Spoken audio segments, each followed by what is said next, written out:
வெளியத்திலே உலகத்திலே வெளிவந்த சமூகங்களிலே நீங்க தான் சிறந்த சமுதாயம். என்ன செய்வீங்க? நீங்க சமுதாயம் என்ன செய்யும்? தஅமரூன பில் மஅரூஃப், நன்மையை ஏவிக்கொண்டே இருக்கும். தொழவாருங்கள் சொல்லுவோம், தொலையின் பக்கம் வாங்க சொல்லுவாங்க, பள்ளியின் பக்கம் விரைந்து வாங்க சொல்லுவாங்க, குடும்பத்திலே செய்வாங்க, தப்லீக் செய்வாங்க, குடும்பத்திலேயே அவர்கள் மக்கள் மத்தியில் எடுத்து வைப்பார்கள், ஈமானை பற்றி எடுத்து வைப்பார்கள், ரப்பு அல்லாஹ் என்றால் யாருன்னு சொல்லுவார்கள், பெருமானார் ஸல்லல்லாஹு யார் சொல்லுவார்கள், சஹாபாக்கள் யார் சொல்லுவார்கள், குர்ஆன் என்றால் எதுன்னு சொல்லுவார்கள், குர்ஆன் நமக்கு எதற்காக வழங்கப்படுதுன்னு சொல்லுவார்கள், குர்ஆனிலே இருக்கக்கூடிய நமக்கு தரக்கூடிய நன்மையை தீவை ஹலால் ஹராம பற்றி ஷரியத் சட்டங்களை பற்றி மக்களிடையே போதிப்பார்கள். குடும்பத்தை சீர்திருத்துவார்கள், பிறகு மக்களை சீர்திருத்துவார்கள். தஅமரூன பில் மஅரூஃப், நன்மையை கொண்டு ஏவுவார்கள். வதன்ஹவுன அனில் முன்கர், தீமையை தடுப்பார்கள், தீமையை செய்வார்கள், தடுப்பார்கள். வதுமினுன பில்லாஹி, அல்லாஹ்வை கொண்டு எப்போதுமே ஈமான் கொண்டே இருப்பார்கள், முழு நம்பிக்கையோடு இருப்பார்கள். வலவ் ஆமன அஹ்லுல் கிதாபி லகான கைரல் லஹும் மின்ஹும் அல் முஃமினூன வ அக்ஸருஹும் ஃபாஸிகூன்.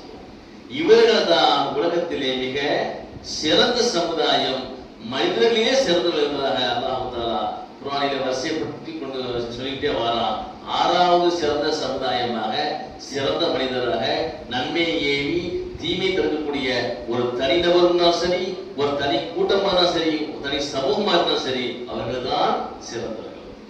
அது மட்டுமல்ல, மார்க்கத்திற்காக போராடக்கூடிய மக்களும் ஷஹீதுகளை பற்றி அல்லாஹ் சொல்கின்ற போது அவர்களும் சிறந்தவர்கள் தான், அவர்களும் சிறந்தவர்கள் தான். சொல்றாங்க, இன் அன்ன அபா சயீத் அல்-குத்ரி, அபா சயீத் அல்-குத்ரி ரலியல்லாஹு அன்ஹு இருந்துச்சாங்கன்னா கேட்கறாங்க, ரசூலுல்லாஹ் கேட்கறாங்க, யா ரசூலுல்லாஹ் அய்யுன் நாசி அஃலல், மக்களிலே சிறந்தவர்கள் யார் யா ரசூலுல்லாஹ் சொல்லி சஹாபி கேட்கறாங்க.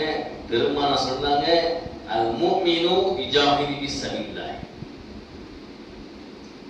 அல்லாஹ்வுடைய பாதையில போர் புரியக்கூடிய, போராடக்கூடிய ஒரு முஜாஹித், ஒரு வீரர், அவர் சிறந்தவர். அவர் அதுக்கு மட்டும்தான் சிறந்தவர். ஃபி நஃப்ஸிஹி வ மாலிஹி, தன் நஃப்ஸிடத்திலே போராடக்கூடியவர். உலகத்துல ரெண்டு விதமான எதிரிகள் உண்டு, நம்ம கடைசி சொல்லுவோம் பாருங்க. அல்லாஹ்வுடைய பாதையிலும் போராடுவார், ஜிஹாது, ஜிஹாதுன்னா எதிர்த்து நிற்பவர்.